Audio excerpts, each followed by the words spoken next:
Untuk mengetahui situasi terakhir bencana di Natuna, kita akan tanyakan langsung dengan jurnalis Kompas TV di Kepulauan Riau. Ada Delvis di sana. Delvis, apa saja kerusakan yang saat ini sudah didata oleh tim SAR di Pulau Serasan?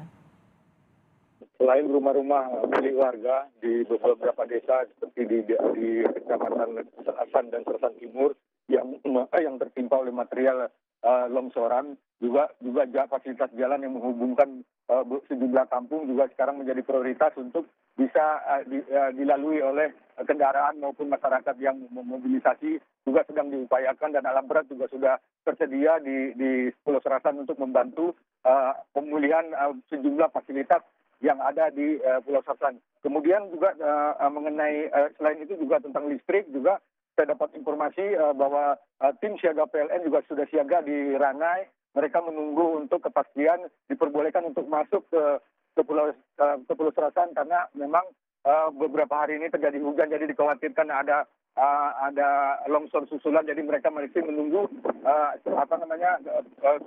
izin untuk bisa menuju ke spot-spot lokasi bencana. Kemudian mengenai komunikasi yang memang menjadi problem utama di Serasan, di mana kita pihak luar tidak bisa berkomunikasi dengan pihak-pihak yang ada di Serasan.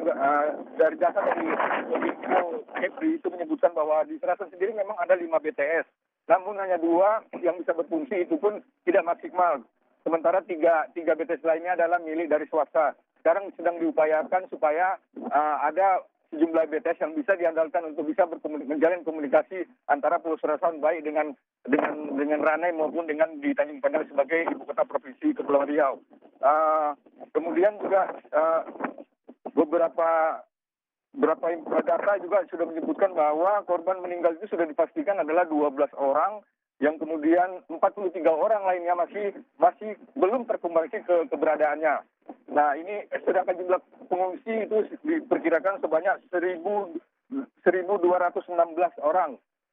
Saya mendapat informasi juga ada rencana dari Pemda dan BNPB juga akan merelokasi pengungsi tersebut ke Pontianak karena jaraknya memang tidak begitu jauh, mungkin lebih bisa mendapatkan perawatan atau fasilitas yang lain. Demikian, Nurul. Ini ada masih 43 orang yang belum diketahui keberadaannya. Proses evakuasi berjalan seperti apa, Delvis? Dan juga kendaraannya selain telekomunikasi, kemarin ada sempat bercerita soal sulitnya untuk masuk ke titik lokasi longsor seperti itu. Apa yang menjadi kendala proses evakuasi dan juga pencarian korban?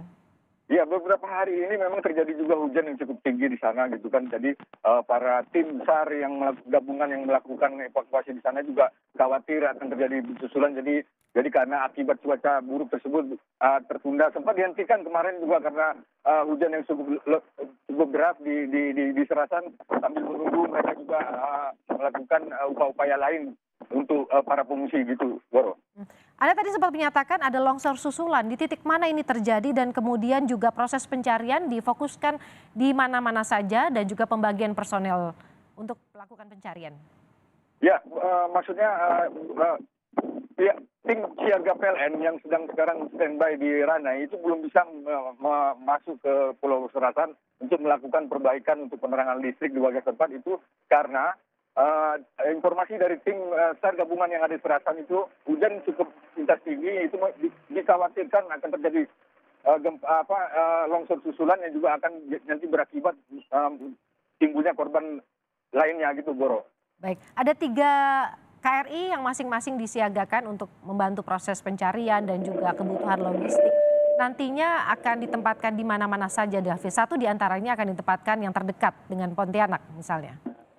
Ya, informasi dari Kormada 1 menyebutkan bahwa bus Purla yang berada di Selat Langka sudah memberangkatkan KRI Imam Bonjol untuk menuju Selasa kemarin sudah memberangkatkan KRI Imam Bonjol ke Serasan, itu juga membawa sejumlah bantuan sembako juga personil yang akan membantu tim SAR gabungan yang ada di Serasan. Kemudian juga nanti akan menyusul mungkin hari ini juga KN Bontang juga akan diberangkatkan ke Pulau Serasan, juga membawa sejumlah personil yang akan membantu percepatan penanggulangan bencana serta evakuasi.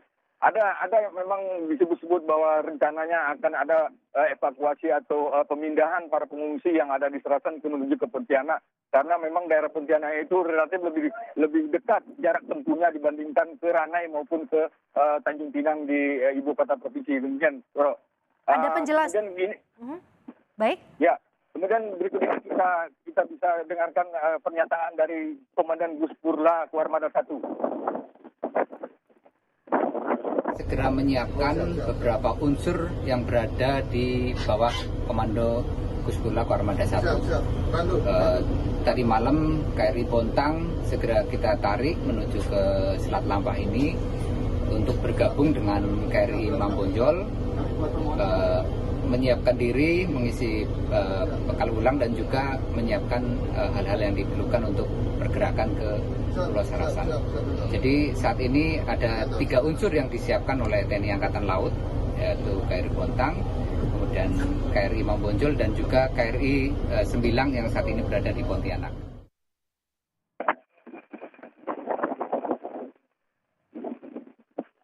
Delvis.